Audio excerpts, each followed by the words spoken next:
welcome back to your favorite show for all things gaming and rarely tech-related, Gentoo. As always, we're your hosts, Cade Cox and Chris Young. This week sees March slowing down a bit with only a couple of notable releases. You can play single player or co-op with up to 2 friends as you combine skill and speed in a frenetic attempt to survive a savage future in this aggressive third-person perspective RPG shooter. And don't forget, it's fully cross-play. Explore Enoch with any of your friends on any other platform, releasing on April 1st for the PlayStation and Xbox family, as well as PC. Really? That's no joke. No cap. Whoa! No cap. That's all for this week. Next up is Cade with A Different Reality. At all times. Let's make this a clean fight. Give me some, coach. All right, good talk.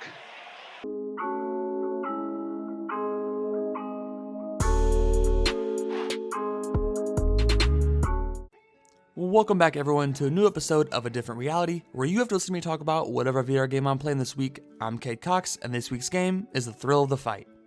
Wrap up those wrists and put in your mouthpiece, everyone. We're trading our pistols for boxing gloves this week, and if you're looking for a realistic boxing game, look no further than The Thrill of the Fight.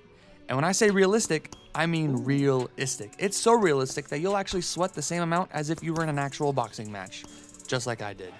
Right off the bat, you could tell this game is not a silly boxing game. The opponents don't look goofy or funny. They look scary, like they want to hit you or something. Oh wait, they do. And they do that a lot. And they're really good at it. The way the game works is that you start with a simple sparring match, and once you win that fight, you get to move on to a bigger and harder fight. You go from fighting small-time fighters in your gym with a small crowd to fighting much better opponents in large venues. And it gets hard pretty quickly, but you can change the difficulty to fit your skill level.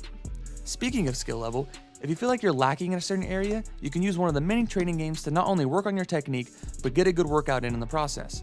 Work on your power with the heavy bag or your coordination with the speed bag. In this game, you need to utilize actual boxing techniques to be successful, and that goes for simple things like circling and staying in range with your jab, to slipping and parrying your opponent's strikes. Every opponent you fight is built differently, and fight differently as well. Some rely on their power to take you out with that one devastating haymaker, and others try to use their defense to make you miss and make you pay. You also need to pay attention if your opponent has any weak spots. If your opponent is really tall, feed them some body shots to open up the shot to the head. Something that was very interesting that I noticed when I was going through the ranks, the better the opponents got, the faster they would adjust to my fighting style. My jab straight only worked for so long before I had to start mixing it up because they just saw it coming. Fatigue is something you need to pay attention to as well, and not your fatigue bar in the game. I'm talking about your fatigue and endurance. If you gas yourself out in the first round and don't finish the fight, the next 2 rounds are going to feel like an eternity. The game really makes you go in there with a game plan, and I think that's super cool. This game takes many things into account when you throw a punch to determine its effectiveness. First, it looks at what type of strike it was, then it looks at the impact velocity of that strike when it landed. Next, it sees where that punch landed to see if it will receive a bonus for landing a shot to the jaw or maybe even the liver if you got a mean left hook. All that goes into the equation to calculate the damage of a strike. And that's even cooler if you fight like a psychopath like me and throw 100 punches in a minute. Even with how much movement this game requires, it's still surprisingly comfortable to play. I never felt nauseous or woozy from the movement, only from the heat exhaustion and the dehydration that I caused to myself. Not only is the thrill of the fight fun and a great workout, but it has something for just about everyone. If you're a beginner, you can do the training games and easier fights, and if you're up to the challenge, you can try to become the baddest on the planet. I give the thrill of the fight 8 out of 10.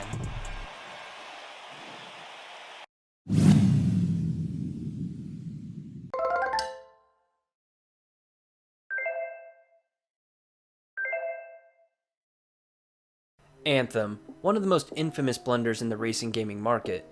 This title was put on a pedestal as being one of the most revolutionary games of its genre, and in a way it was, just not in the way that its developer saw coming. It promised the next big thing, but ended up falling flat on its face right from the get-go, and ever since then, this game has done nothing but struggle to keep its head above water. Now before we dive into its issues, let's take a look at what this game did right, and give it the credit that it deserves.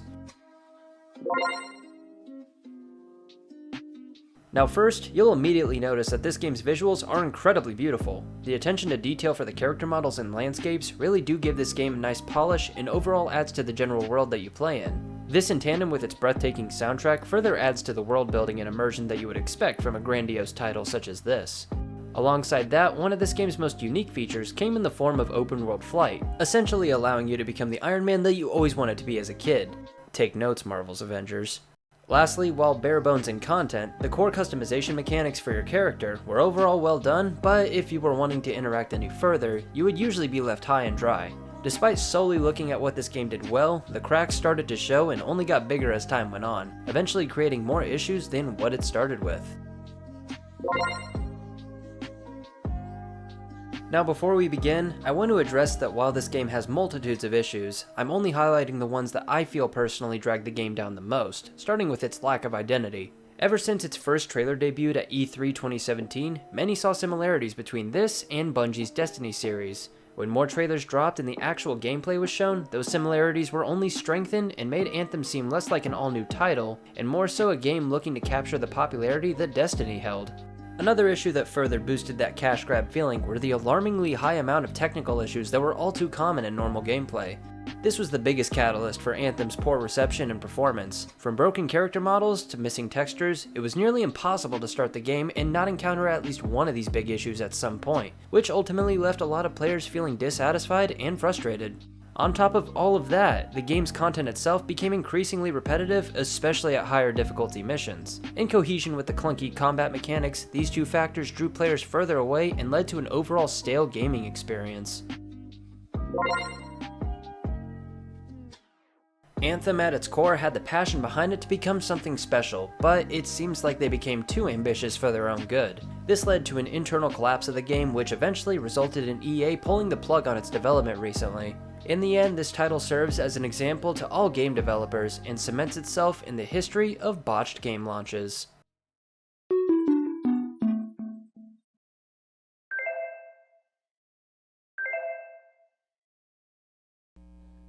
Hey, I'm not seeing anything. You got anything? Yeah, there's 3 more down here. Oh, cool.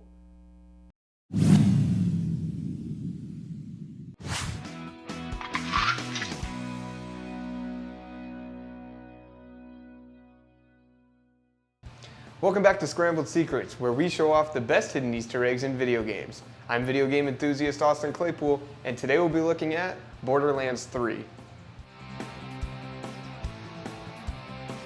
Borderlands 3 was first released back in September of 2019 by Gearbox Software and 2K Games. This makes it the 4th entry in the main Borderlands series. In this action role-playing first-person shooter, you play as one of 4 main characters: Amara, Zane, Maz, or Flak. Each player is unique in their own right, with different moves and different skill trees. One thing Borderlands is notorious for is having cool Easter eggs hidden in their games, and Borderlands 3 did not disappoint. So let's take a look at the top 5 Easter eggs in Borderlands 3. Our first Easter egg today is a reference to the hit HBO show Game of Thrones. If you make your way to the sewers on Eden 6, you'll find a hidden enemy with a familiar name. Mother of Grogans, the uncorroded queen of the Sewer Kingdom, is an obvious reference to Daenerys, Mother of Dragons. In Borderlands, the enemy commands 3 dragon-like creatures and is ready to defend her kingdom. There are multiple Easter eggs hidden in the form of weapon names or descriptions, including this Easter egg about the Half-Life series. Within Borderlands 3, there is a weapon named Unshippable Freeman. This rocket launcher is a nod to the name of the main character, Gordon Freeman. Not only that, but you can control the direction of the rocket after launching, which is identical to Half-Life. This next Easter egg pokes fun at The Room, more specifically the director, producer, scriptwriter, and star of the movie, Tommy Wiseau. In Borderlands 3, there is a character by the name Buff who shares a striking resemblance to the terrible movie director, both in his sense of style and his inflection of words. Oh, hi, Vault Hunter. You are just the person I didn't know I wanted to see until I did see you there. Next up, we have an Easter egg about Netflix's insanely popular series, Stranger Things. In the drought, you'll find these dog-like enemies called Demoskagan. This is, of course, a direct reference to the Demogorgon in Stranger Things. Both creatures look nearly identical in design and in behavior. Luckily, these nasty little enemies are much easier to kill in Borderlands compared to Stranger Things. Our final Easter egg today is a nod to Rick and Morty, a show that features a drunken scientist and his nephew going on crazy interdimensional adventures. In Borderlands, you can find Wick and Warty, a scientist and his partner that travel around using the same green portals as in the show. only in the game, they are much more hostile, so you'll have to take them out to continue on. Check out the crazy hairstyle that Wick has as well. That's all I've got for this episode of Scrambled Secrets. Make sure to tune in next time for even more hidden Easter eggs you may have missed in your favorite video games. As always, I'm your host, Austin Claypool. Thanks for watching.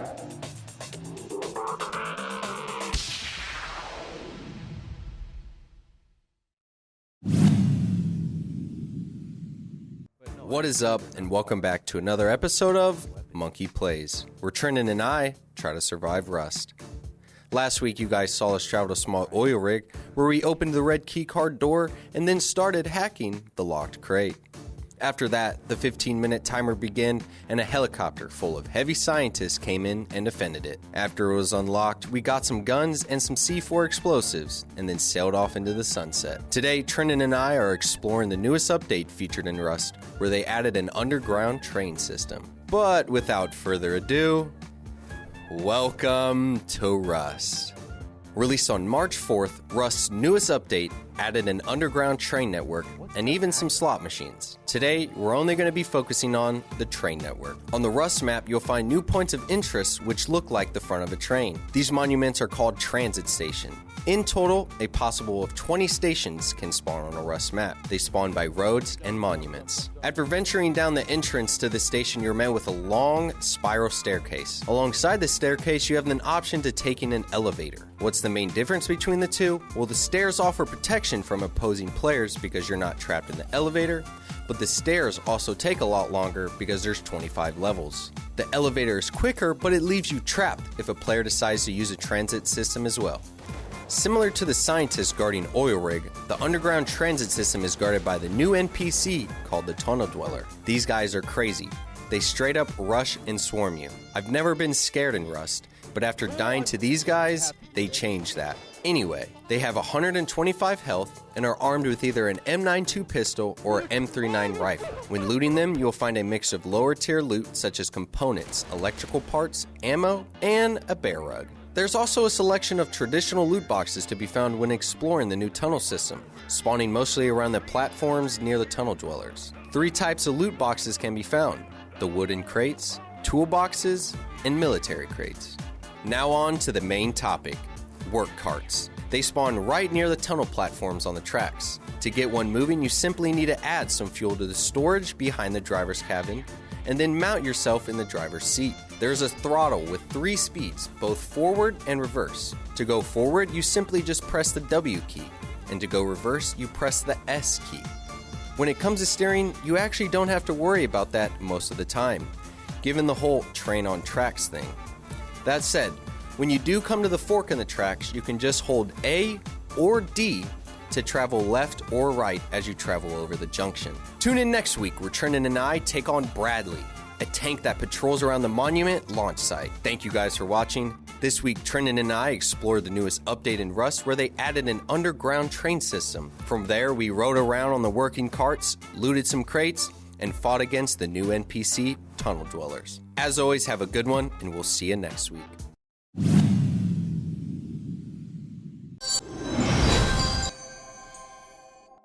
Welcome back to another episode of Hidden Gems in Gaming. This week I found a game that is meant to put your abilities of speed to the test. And if you're a fan of speedrunning and metal like I am, this game is for you.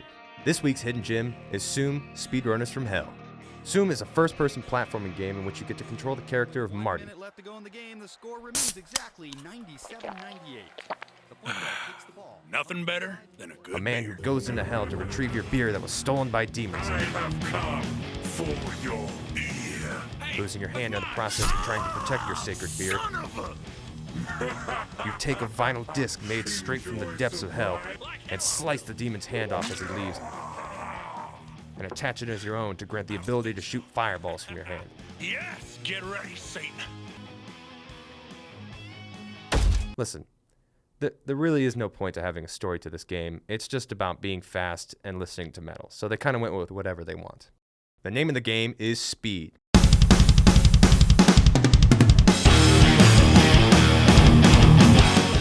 Puzzling your way through each level and dodging fireballs, saws, bombs, and swinging blades to achieve the fastest time possible. With a leaderboard on the side to showcase the top times for the level, it can be really competitive to try to be the fastest you can to achieve a place on that leaderboard. There's a total of 9 floors in this game that go deeper and deeper into the depths of hell, having 10 levels on each of those floors that need to be completed before you can reach that last level, the boss level. Along the way, you can find your beer cans and some bacon on each level as the secrets that you must acquire. Certain levels offer certain power-ups to aid you in beating the level the fastest you can. There's Gravity, allowing you to turn on and off gravity. Teleport, which allows you to shoot a teleportation orb, and wherever it lands is where you will teleport. Rewind allows you to set a spawn place, travel a great distance away, and then when you reactivate it, it rewinds you back all the way to where you set that spawn location. And Spawn Platform, which allows you to place down a platform below your feet that you can walk across and get to distances far away. Each of those power-ups allows you to strategize on how to get to the ending portal the quickest you can. Soon released back in 2016 on Steam and then on consoles in 2017 with a price tag of $15. With speed being the name of this game, playing on consoles will definitely slow you down using the controller, so I recommend playing this game on PC if you want to achieve fast times. With this game being very simple and solely focused on being the fastest and getting your beer back, the grind and repetitiveness of each level to better your time even by the second is really the enjoyment I get personally of hoping to get in those top scores of the leaderboards. With the levels being difficult as you try and narrow your way through being the fastest you can, you sometimes don't focus on the actual level itself. If you stop and take a look around the map, it is quite cool looking to see the arena you are in for each level. Thank you for tuning in to this week's Hidden Gem. If you enjoy speedrunning and listening to metal, I would definitely recommend playing this game. See you next week on our next game.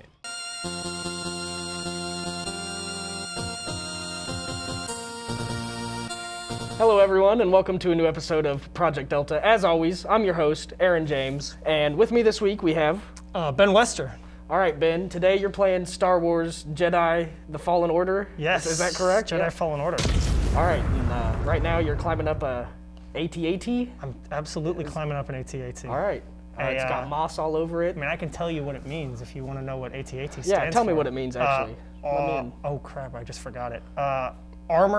All-terrain armored transport is what it stands for, I believe. All-terrain armored transport? You know, it does seem to be moving through some rough terrain. It seems to have picked up some of the terrain. That's what I... Very conveniently, so you can climb all over it. Absolutely. This is what I love about these games. It's like, hey... Similar to Uncharted in that respect. This is why I liked this game so much when it came out, because I was a big Uncharted fan. And it's kind of exactly what I wanted, you know? All platformers, there's always some conveniently placed things to grab onto and jump around on. Well, yeah, I mean, haven't you ever gone like climbing around and you're just like climbing through vines and... Or maybe this is actually a part of their cover. Is this intentional or is it just dirty? I think it's just because it's dirty. Through the planet. Okay. Just you know, maybe they had it like crouched down in the trees. No, it just looks dirty. They need to clean. Okay, here we go. So... This recently got an update where it would run at 60 FPS on the PS5. Which is rad. Does it look... I think it looks gorgeous, and it's running real well.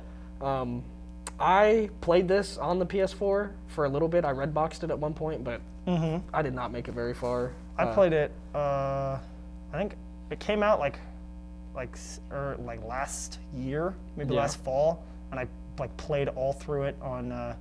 like Thanksgiving break. Played on the easiest difficulty, you know? Yeah, I can tell. Out here whiffing all these swings.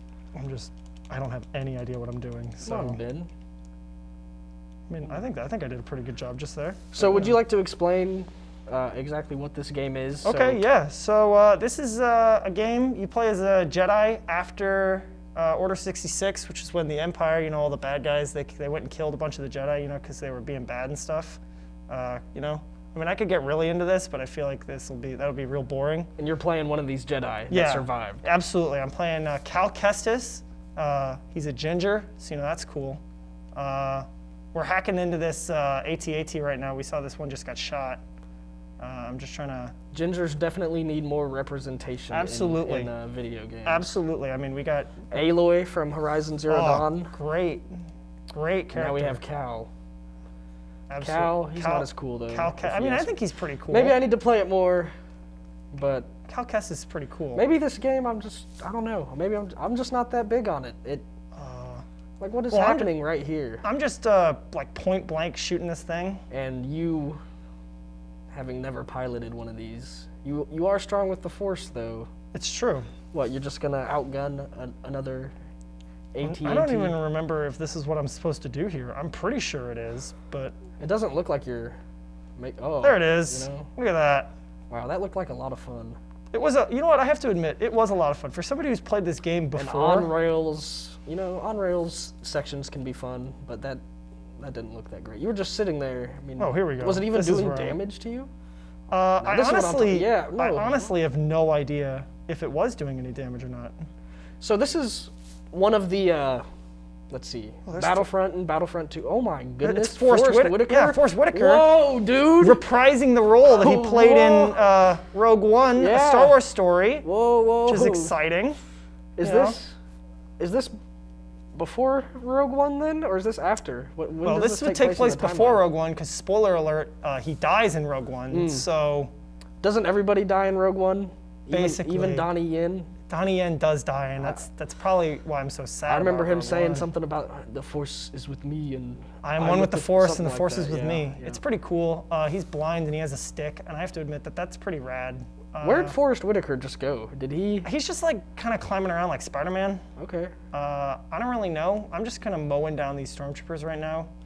I feel like this isn't really very fair, because All right. there was that. Sorry. EA Yes. has the rights to Star Wars video games. Yeah. They've released 2 Battlefront games. Yeah. Star Wars Squadrons. Absolutely. And this. Is that it? Is there something? I think that there might be another one, but I honestly, I'll have to look. And then it's all like mobile stuff, and why would we want that? This, from what I understand, is definitely like the best received Star Wars project that they have released. Absolutely. I know a lot of people did not like Battlefront 1. I never really played it because it was like all online, and I'm not a big online gamer. Battlefront 2 I just recently got into. Yeah, I have too. It's pretty fun. Yeah, I got it on sale. Squadrons is a lot of fun, especially if you like flight sim type stuff like that. I'd like to pick that up because it is PSVR compatible. Absolutely, and I'm sure that'd be pretty fun. I played it at a buddy's house over winter break, and I got nauseous. Yeah, you throw up? I didn't throw up, but I was pretty close. But this is definitely my favorite. I'm sorry, this just...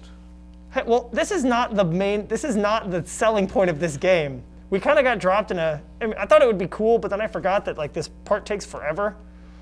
I mean, I kind of want to use It was cool when you were shooting all the individual guys. You've just been sitting here shooting this thing, and what is it doing? What threat does it serve? I think it may have died, or there's something else that I need to be shooting. No, I think it's that.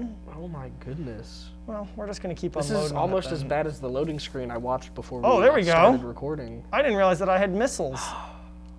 That's doing something. Maybe that's the problem. You've been... I've just been using these blasts. Oh, look at that. Oh, wait. It's almost out. Fire. It's headed for you, dude. Oh, no. This is going to be bad. Oh, no. Well, I want to just use my lightsaber. This reminds me of the scene in Anchorman 2 where they get thrown around the Winnebago. Wow, that's a really topical reference, Aaron, to Anchorman 2. Yep. I mean, I like Anchorman, but, okay. I really want to, I hope we get to a spot where I get to use my lightsaber. So, correct me if I'm wrong, you might know more about this. Is it Lucas Games or Lucas Arts? So Lucas Arts was like the old game studio. Aren't they back, or am I mistaken? I think they're like... I thought that EA will not be the only ones making Star Wars game now. So EA had the rights to Star Wars stuff even before Disney bought them. Oh, the frame rate. Yeah, look at that. Yeah, it's all right. That was cute. Come on, give me a skip cut scene. Oh my god. Look at that. But yeah, so EA had the rights before the Disney purchase. That was like 2015. So they've had it for a while, and they've released like whatever those 4 games plus some mobile games. Yeah. So then just recently, like earlier this year, I think, or maybe end of last year, they announced that some new studios were going to get to start working on stuff, which is like, hey, I'm exciting. I'm super excited. Yeah. Because it's not even as much like, I get what EA was trying to do. They were trying to release games that were really good, but only a few of them. But I'm just like, good, bad, mediocre, just give me more stuff. The fact that EA wasn't just farming out games like surprising to me. Blows my mind. Yeah. Look at how they handle any other franchise Yeah, they get. honestly. Well, I think after Battlefront 2 and the debacle of that game, they decided, I really hope that this entire thing is not just cutscene and... Yeah, this is fun. Because this is, I gotta make it known, this is a really good game. It's a lot of fun. The lightsaber combat's really cool. It has a really cool story. This is not a good representation of this game. This is probably one of the weaker parts of this game. And it's just so much cutscene. Don't believe his lies. No, I swear this is a really good game. And I'm like a really big Star Wars fan, so I like this stuff, but even I know that this is like kind of boring. Oh, I think we're about to come out of the cutscene. Oh, please. Yeah, right in time to walk around and talk to somebody else. Please. Probably. I think there's a spy. Oh my goodness. Yeah, what is going on? Hey, I remember playing this before. These Wookiees are really terrible looking. Go look at them. Oh. Maybe I'm mistaken. No, that's really rough. They look like they need to turn eat... it around to their face, please. I think they need to eat like a sandwich. Ah! Look at that. What is this game? Ah! He's excited. They just won. In fairness, they've been like being enslaved or whatever, so... I'm sorry, I'm just... No, it's all right. We're okay. I'm being a little rough on this game. I shouldn't be. I mean, it's a fine game. It's a good game. Where am I going? Please. I love here we go. Entertainment. I can go use my lightsaber now. Oh, right, thank God. You've got about, no. about 30 seconds. Okay, wait a minute. I can get to a spot. There's a thing that's right near here, I thought. So, Ben, tell me, if you could enter into the Star Wars universe, where are you aligning yourself, dude? I would like to say that I'd like to be a Jedi. Oh my God, I can't. Okay. I'd like to say that I'd be a Jedi, but oh, here we go. Now I can. Well. No, wait a minute. Finish answering my question. And okay, then I'd like to be a Jedi. Okay, I'm about to fight a spider. Okay, wait a minute. There's gonna be a spider down here. I can fight it. All right. Well, let's hear. Oh no. Let's hear what you'd be, dude. I think you'd be a Sith. No, I think I'd be a Jedi. I'd want a blue lightsaber. Yep. I've already gone to Star Wars Land and built my perfectly crafted lightsaber. Why didn't you bring it tonight? Why didn't I bring it tonight? Because in fairness, I didn't know that I was going to be doing that. And there we go. Look at that. Yep. I killed You're a it. monster. Was that a boss or was that just a spider? I think it was like a mini boss. Well, Ben, it's been a mini since we started. I hate myself. So I'm going to wrap this up right now. Thank you for being on the show tonight. Everyone, thanks for watching. Project Delta on Gentoo on KNWT Channel 8. Each week on Monday. Come watch. Thanks for tuning in.